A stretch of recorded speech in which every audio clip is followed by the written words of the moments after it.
Juillet 2025 n'a pas seulement été ma date d'anniversaire. Cette période a également marqué la mort tragique d'un célèbre TikToker, Mehdi Bassi, communément appelé Mehdi Saucisson. Il a été emporté non pas par la violence d'un geste, mais par la violence des mots.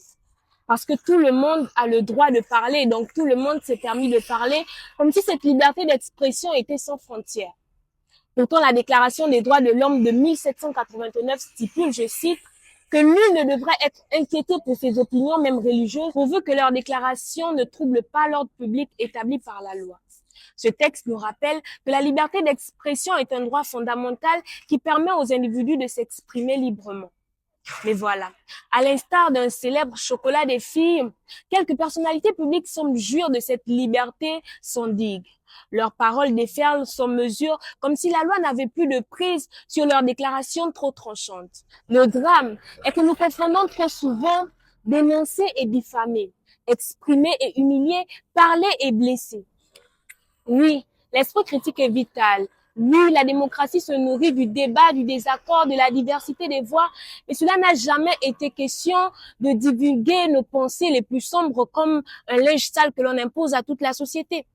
La liberté d'expression, si elle était vraiment absolue, ne vivrait que derrière des portes closes, là où seuls nos murs, espérons les sourds, supporteraient nos vérités trop tranchantes. Car comme l'écrivait Karl Marx, la liberté d'expression s'arrête où commence celle d'autrui. Voilà la limite, voilà la frontière. Autrement, je pourrais librement, devant cette caméra, tenir des propos injurieux à l'égard de l'épouse de monsieur Yannick Akomatis, que je salue avec respect, sans craindre une conséquence. Mais qu'adviendrait-il? Une guerre de mots. Sachant que toute guerre de mots se mue tôt ou tard à une guerre de poings. Combien de foyers ont été détruits? Combien d'enfants ont été traumatisés par des mots qu'ils n'auraient pas dû entendre? Depuis le début de cette aventure, nous ne cessons de rappeler que la parole est un pouvoir qui a la capacité de lever ou de rabaisser, de consoler ou de ravager. Proverbe 18-21 ne nous dit-il pas, la vie et la mort sont au pouvoir de la langue? Même le médecin, gardien du savoir, est appelé par son code déontologique à mesurer ses propos qui pourraient inutilement heurter la sensibilité du patient. Les institutions, et j'irai plus loin, les religieux, sont tous soumis à des règles de confidentialité qui confirment que toute vérité n'est pas bonne à dire. Mesdames et messieurs, très chers membres du jury, vous en conviendrez que dans chaque domaine de la vie, l'autre existe. Et parce que l'autre existe, nos propos devraient tenir compte de lui.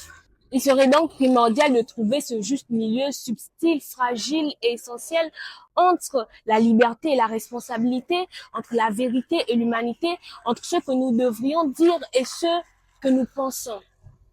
Vu sur cet angle, la réponse apparaît avec la clarté de l'évidence.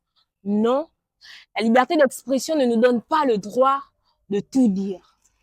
Je vous remercie.